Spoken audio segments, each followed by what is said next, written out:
നെയ്യാറ്റിൻകരയിലെ ആ സംഭവത്തിലേക്ക് തന്നെയാണ് പ്രേക്ഷകരെ നമ്മൾ ഇനിയും പോകുന്നത്. കാരണം അവിടെ നടപടിക്രമങ്ങൾ ആരംഭിച്ചിരിക്കുന്നു. അതിലേക്കാണ് അവിടെ ജില്ലാ സബ് കളക്ടറുടെ നേതൃത്വത്തിൽ ഉള്ള സംഘം, ജില്ലാ ഭരണകൂടത്തിന്റെ സംഘമുണ്ട്. പോലീസ് ഉദ്യോഗസ്ഥർ, ഫോറൻസിക് വിദഗ്ധർ ഇവരെല്ലാവരും സ്ഥലത്തെത്തിയിട്ടുണ്ട്. കല്ലറ തുറന്ന് അതിൽ നിന്നും മൃതദേഹം പുറത്തെടുക്കാനുള്ള ശ്രമങ്ങളാണ് നടക്കുന്നതെന്ന് മനസ്സിലാക്കുന്നു. ഏറ്റവും ആദ്യം കല്ലറ തുറന്ന് അതിൽ ഗോപന്റെ മൃതദേഹമുണ്ട് എന്നത് കണ്ടെത്തിയിരിക്കുന്നു. നെഞ്ചുവരെ പൂജാദ്രവ്യങ്ങൾ മൂടിയ നിലയിലാണ് മൃതദേഹം ഉള്ളത് എന്ന് നമുക്ക് മനസ്സിലാക്കാൻ കഴിഞ്ഞിട്ടുണ്ട്. വിശദാംശങ്ങളുമായി അവിടെ നിന്നും അമൽ തേൻപറമ്പിലും ജിബിൻ ജെബിയും ഒപ്പം തുടരുന്നുണ്ട്. അമൽ, ജിബിൻ, ഇപ്പോൾ എന്ത് നടപടികളാണ് അവിടെ നടന്നുകൊണ്ടിരിക്കുന്ന? പോലീസിന്റെ ഭാഗത്ത് നിന്ന് നമുക്ക് എന്തെങ്കിലും വിവരം ഈ ഘട്ടത്തിൽ ലഭിക്കുന്നുണ്ടോ? മോത്തി, ഇപ്പോഴും ആ അറ പൊളിക്കുന്നതിന്റെ ശബ്ദം നമുക്കിവിടെ കേൾക്കാൻ കഴിയുന്നുണ്ട്. ആ അറ പൂർണ്ണമായും പൊളിച്ചു തീർന്നിട്ടില്ല എന്നുള്ളതാണ് മനസ്സിലാക്കാൻ കഴിയുന്നത്. അറയുടെ മുൻഭാഗം പൊളിച്ചപ്പോൾ തന്നെ അതിൽ ഇരിക്കുന്ന നിലയിൽ ഈ ഗോപൻ എന്നയാളെ കണ്ടെത്തിയിട്ടുണ്ട്.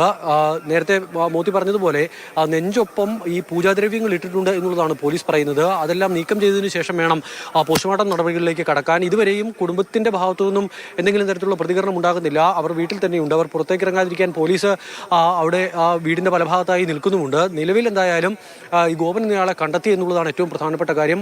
നെയ്യാറ്റിൻകര പോലീസ് രജിസ്റ്റർ ചെയ്ത ഒരു മാൻ മിസ്സിംഗ് കേസുണ്ട്. ആ കേസിന് തീർപ്പായിരിക്കുന്നു. ഇനിയിപ്പോൾ ആൾ എങ്ങനെ ആ കല്ലറയിൽ എത്തിയെന്നും എങ്ങനെ മരണപ്പെട്ടു എന്നുള്ള കാര്യത്തിലുമാണ് വ്യക്തത വരേണ്ടത്. അതിന് പോസ്റ്റ്മോർട്ടം നടപടികൾ പൂർത്തിയാക്കേണ്ടതുണ്ട്. ആംബുലൻസ് അടക്കം അവിടെ ക്രമീകരിച്ചിരിക്കുന്നു. ഇത് പുറത്തേക്ക് എടുത്തിട്ടുണ്ടെങ്കിൽ പോസ്റ്റ്മോർട്ടം നടപടികൾ പൂർത്തിയാക്കും. അതിനുശേഷം മറ്റ് ശാസ്ത്രീയ പരിശോധനകൾക്കായി മൃതദേഹാവശിഷ്ടം ശേഖരിച്ച ശേഷം ആംബുലൻസ് വീടുമെന്ന് മടങ്ങും. നിലവിൽ വളരെ കുറച്ച് ഈ പരിസരത്ത് ചുറ്റുമുറം താമസിക്കുന്ന വളരെ കുറച്ച് ആളുകൾ മാത്രമാണ് ഇവിടേക്ക് എത്തിയിരിക്കുന്നത്.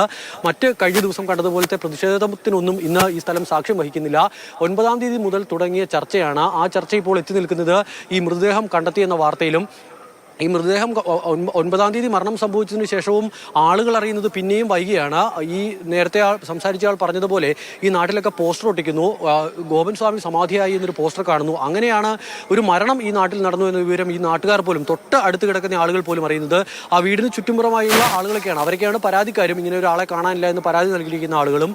അങ്ങനെ ഈ മക്കൾ പറയുന്നതനുസരിച്ചാണ് എങ്കിൽ അച്ഛൻ്റെ ഇഷ്ടപ്രകാരം അച്ഛനെ സമാധിയാക്കി എന്നുള്ള കാര്യമാണ്. അങ്ങനെ അച്ഛൻ സ്വമേധയെ അവിടെ പോയിരുന്നു. മരിച്ചതിന് ശേഷം ആ അറ മൂടിയതാണോ അതോ ഈ മക്കൾ അച്ഛനെ സമാധിയാക്കിയതാണോ എന്നൊരു ചോദ്യത്തിനാണ് ഉത്തരം വേണ്ടത്. അതിന് അധികം വൈകാതെ ഉത്തരം ഉണ്ടാകുമെന്നുള്ളതാണ് മനസ്സിലാക്കാൻ കഴിയുന്നത്. അങ്ങനെ സ്വർഗവാതിൽ തുറന്നു കിടക്കുന്ന ഒരു ഏകാദശി ദിവസം അച്ഛൻ സമാധിയാവണമെന്ന് ആഗ്രഹം പ്രകടിപ്പിക്കുന്നു. അത് താങ്കൾ നടത്തി കൊടുക്കുക മാത്രമാണ് ചെയ്തത് എന്നുള്ളതാണ് മക്കൾ ആവർത്തിച്ച് പറഞ്ഞുകൊണ്ടേയിരിക്കുന്നത്. അങ്ങനെ എങ്ങനെ ഒരാൾക്ക് ചെയ്തു കൊടുക്കാൻ സാധിക്കും? തുടക്കം മുതൽ ഉണ്ടാകുന്ന ഒരു സംശയം ഇത് തന്നെയാണ്. കാരണം മരണത്തിലേക്ക് അടുക്കുന്ന ഒരാൾ എങ്ങനെയാണ് ഭക്ഷണവും മരുന്നും ഒക്കെ കഴിച്ച് അത്രയും ഊർജ്ജസ്വലനായി നടന്നുപോയി അവിടെ ഇരുന്ന് മരണത്തിന് കീഴടങ്ങുന്നത് എന്നൊരു ചോദ്യം തുടക്കം മുതൽ പ്രദേശവാസികളടക്കം ചോദിച്ചതാണ്. ഇതിനൊക്കെയുള്ളൊരു ഉത്തരമാണ് അമൽ പറഞ്ഞതുപോലെ ലഭിക്കേണ്ടത്. അതിനുള്ള വിദഗ്ധ പരിശോധനകൾ ഒക്കെയാണ് അവിടെ നടക്കുന്നത് എന്ന് തന്നെ നമുക്ക് കരുതാം.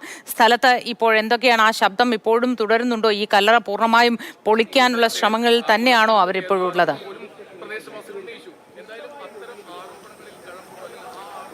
അത് പൂർണ്ണമായും പൊളിച്ചു തീർന്നിട്ടില്ല എന്നുള്ളതാണ് മനസ്സിലാക്കാൻ കഴിയുന്നത്. ശബ്ദം ഇടവിട്ട് നമുക്ക് കേൾക്കാൻ കഴിയുന്നുണ്ട്.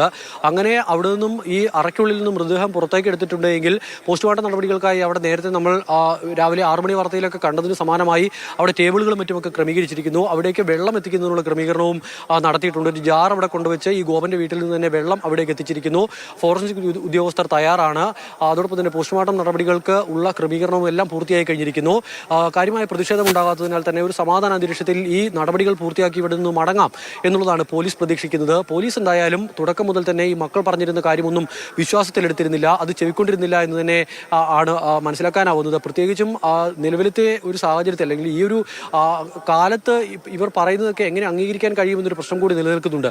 മരണം സ്ഥിരീകരിക്കാതെയാണോ ഇവർ ഈ പറയുന്ന അറയ്ക്കുള്ളിലേക്ക് ഗോപനെ ഇറക്കി കല്ലറ മൂടിയത് എന്നുള്ള കാര്യമാണ് ഏറ്റവും പ്രധാനപ്പെട്ട കാര്യം. അങ്ങനെയെങ്കിൽ ഈ കേസിന്റെ സ്വഭാവം മാറും. ഈ കേസിൽ നിലവിലെടുത്തിരിക്കുന്ന മാൻ മിസ്സിംഗ് എന്ന കേസിന് അപ്പുറത്തേക്ക് കാര്യങ്ങൾ പോകും. അത് കൊലപാതകത്തിലേക്ക് കാര്യങ്ങൾ പോകും. ഇനിയിപ്പോൾ എനിക്ക് സമാധി എന്ന് ഒരാൾക്ക് തോന്നുകയാണെങ്കിൽ അങ്ങനെ സമാധിയാകണമെന്ന് തോന്നുമ്പോൾ പെട്ടെന്ന് പോയി സമാധിയാകാൻ കഴിയുമോ എന്നുള്ളതാണ് ഏറ്റവും പ്രധാനപ്പെട്ട വിഷയം. അങ്ങനെ അവിടേക്ക് ചെന്നിരിക്കുന്നു, ഒരാൾ അവിടെ ചെന്നിരുന്നിട്ടുണ്ടെങ്കിൽ മരിക്കണമെന്ന് ഒന്നുകിൽ ഒരാൾ കൊലപ്പെടുത്തണം അല്ലെങ്കിൽ ആത്മഹത്യ ചെയ്യണം. ഈ രണ്ട് ഓപ്ഷൻ മാത്രമാണ് മുന്നിലുള്ളത്. അപ്പോൾ ഇതിൽ അങ്ങനെ അല്ലെങ്കിൽ പിന്നെ വീട്ടിൽ കിടന്ന് മരിച്ചതിന് ശേഷം അവിടെ കൊണ്ട് ഇരുത്തിയതായിരിക്കണം. അങ്ങനെ ഈ കാര്യത്തിൽ ഏതാണ് സംഭവിച്ചത് എന്നറിയാനുള്ളതാണ് ഇനിയുള്ള ഏറ്റവും പ്രധാനപ്പെട്ട ഒരു ആവശ്യം എന്ന് പറയുന്നത്. അതിലേക്ക് കാര്യങ്ങൾ പോകുന്നു.